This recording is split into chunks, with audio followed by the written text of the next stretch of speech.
have been trained for type 1 diabetes in Barbara Davis Center, which is a Makkah for type 1 diabetes in the world.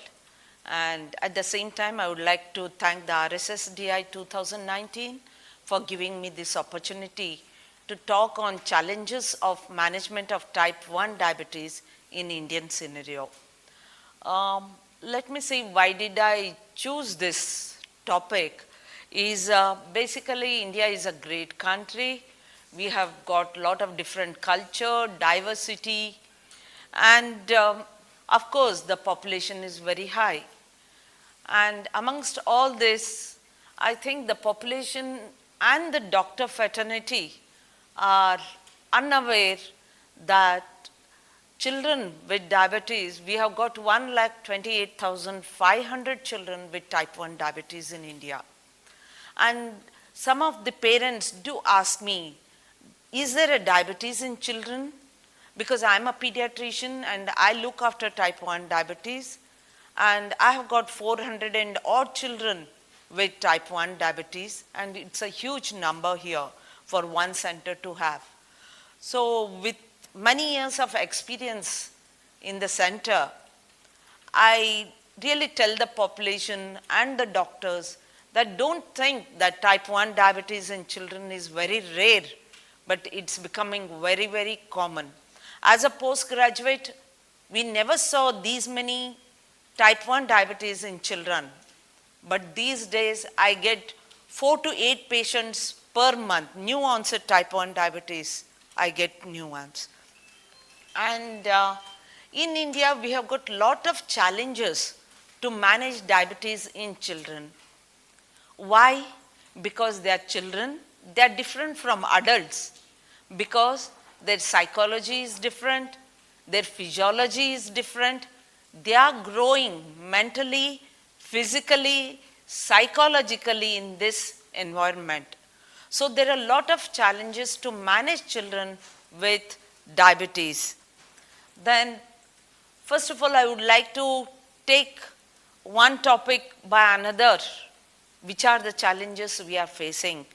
And first and foremost, I would like to take up the doctor fraternity itself. It's not only allopathy, homeopathy, Ayurvedic, Ayush. We have got many branches of medicine in India which are existing. So the awareness of type 1 diabetes in children is not very, very common even among the doctors. Leave alone in the population where they think that diabetes cannot occur in children. But even with doctors, I must say recently I had a child who was 8 years old, and all the investigations was done by a doctor, and when he came into our ICU, his blood sugars were more than 500. And we lost that child because he was not diagnosed early of type 1 diabetes, who had come with severe diabetes ketoacidosis. So I always feel that as an undergraduate and postgraduate type 1 diabetes, teaching is a must. And second thing is the diagnosis. A patient does not know what are the symptoms. Like, if I have a fever and cough, I know I have to go to the doctor and I have to get treated. But here in type 1 diabetes, he may lose his weight, has got polyuria, polydipsia, and polyphagia, which he does not know where to go, the patient, and early diagnosis does not occur. So we may be losing many children who die because of the late diagnosis with type 1 diabetes. Then second challenge would be where the patient should go. I always tell the patients and the doctors, please refer the child once you have diagnosed a child with diabetes, so that we can do a multidisciplinary approach to this child and we can treat him. And then another point, what is the big challenge in children with diabetes is the education. Does a doctor has 2 days to educate this child? Does the doctor has the dietitian, has a proper diabetic educator with him? Has he got the inpatient facilities, outpatient facilities, which are very necessary for this child? Because always type 1, children with diabetes, it does not mean it is only type 1. We have got increasing type 2 diabetes even in children, and there are monogenic diabetes and other diabetes in the thing. I have got 8 children with neonatal diabetes 2, where the youngest child we had was an 45-day-old child who had a neonatal diabetes. So for all these reasons, early referral is very, very important. And second thing, when you have a type 1 diabetes, we have to admit a child for at least 3 to 4 days so that we can cover all the education aspects of type 1 diabetes in children. See, it may be an treatment. Let me take up the treatment aspect. Treatment aspect in type 1 diabetes, medication, what I mean is insulin. A child may have to take 4 injections a day. It's not an easy thing for the parents to accept that the child is going to take 4 injections. And second is that injection technique. There are a lot of complications which occur with the wrong injection techniques. So we have to sit with the parents.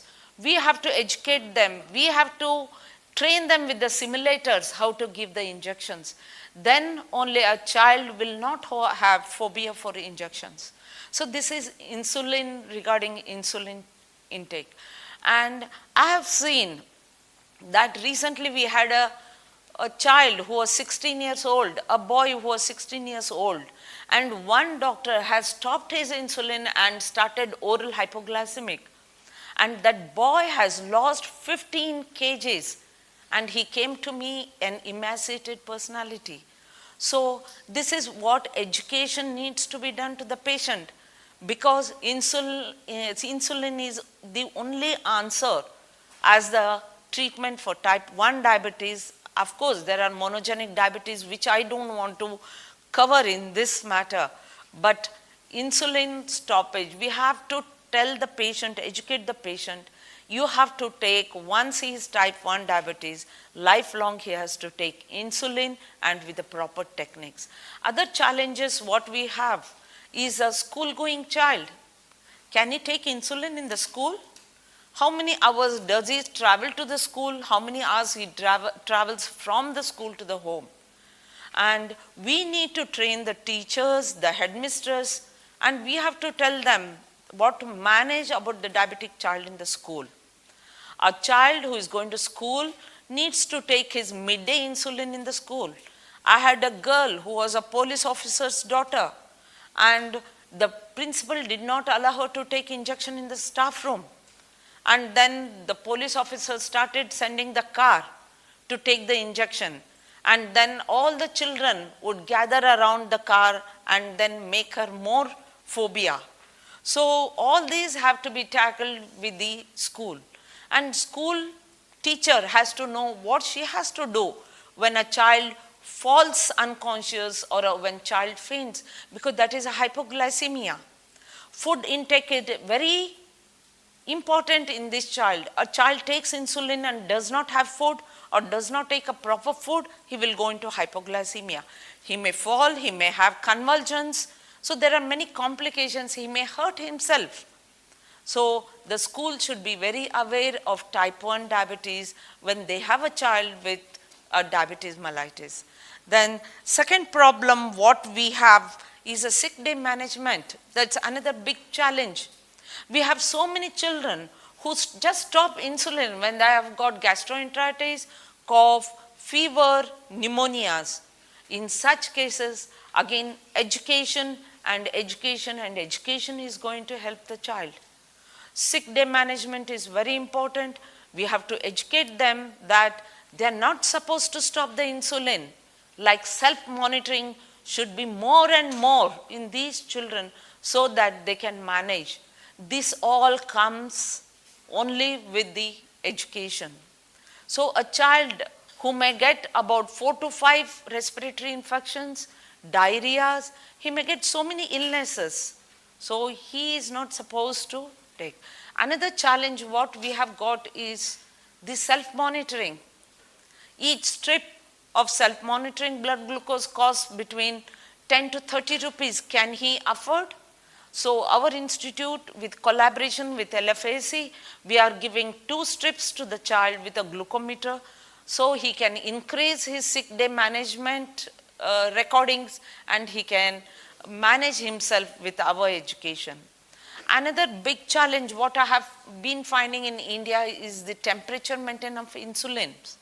See, many children cannot afford pens where they can tolerate higher degree of temperature, but vials, they have to be kept between 2 and 8 degrees. So we found out in our children, 50 to 60% of the children do not have refrigerators in their house. So we have to have other modalities to store the insulin in these cases. So this is another challenge what we are finding. And the other challenge is the diet. Friends, diet is very important for a growing child. He is physically growing, mentally growing. He needs carbohydrate, he needs protein. How do we educate the diet? How do we counsel a diet? And with diversity of food in India and many festivals, every month you have a festival, every week you have a festival. For example, Amavashas and New Moon days and full moon days, they are considered as festivals and they prepare so many sweets. We have to educate the mother how to prepare a type of sweets with the artificial sweeteners to the child. So we have to take hands-on training for these mothers and the parents, how to prepare different type. A whole family is enjoying the festival, and a diabetic child, you can't expect him to not to have those sweets. So diet is very, very important. He needs carbohydrates, he needs proteins, and he needs a balanced diet for his growth. That is again very, very important. What challenges we have in diet is among the adolescents. Friends, adolescent child is not a child, nor and he is an adult.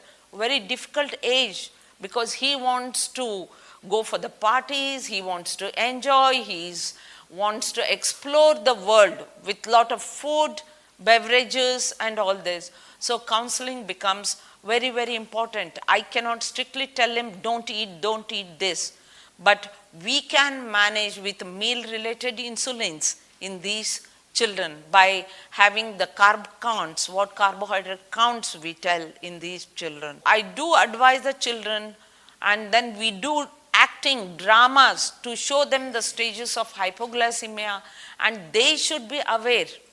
And hypoglycemia, repeated hypoglycemia is very dangerous. It can cause mental changes, his cognitive changes, he can go in for arrhythmias, he can go in for convulsions, coma. So death can occur in these, including the neurological deficits can occur with severe hypoglycemia. So again, the education is very important, and he has to self-monitor during his hypoglycemic attacks. And next is a psychiatrist's problems. It is estimated that 25 to 30% of these children have got anxiety disorders, depression disorders. So we should counsel these children. That is why what I say, the management of diabetes in children is multidisciplinary, friends. Only you cannot sit and manage a child. You need a dietitian, you need an educator, you need a counselor, you need a psychiatrist. So you need a multidisciplinary approach. Sometimes you may need a neurologist, pediatric neurophysician for tackling these children. So what I would like to end and give a message to the public is that diabetes in children is not uncommon. It is becoming very common, and we have to teach the public.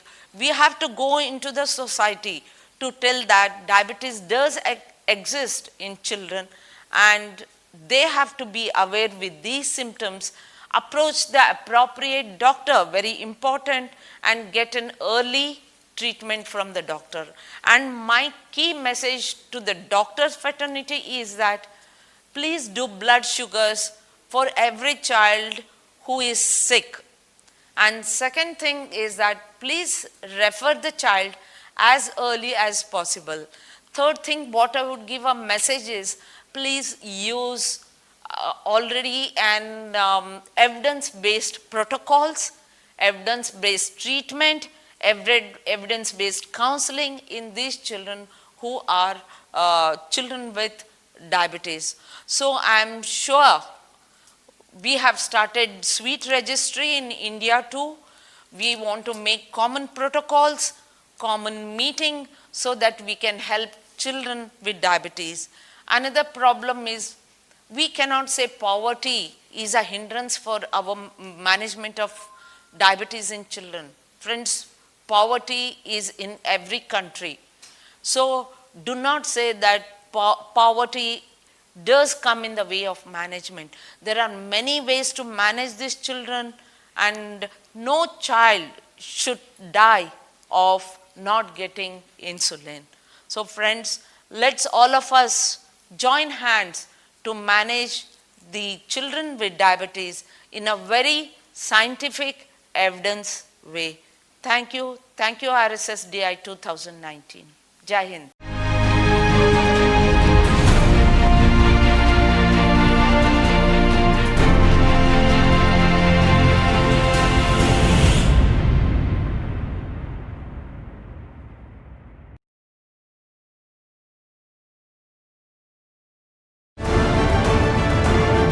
Insights from the world's best medical minds. You are watching therightdoctors.com.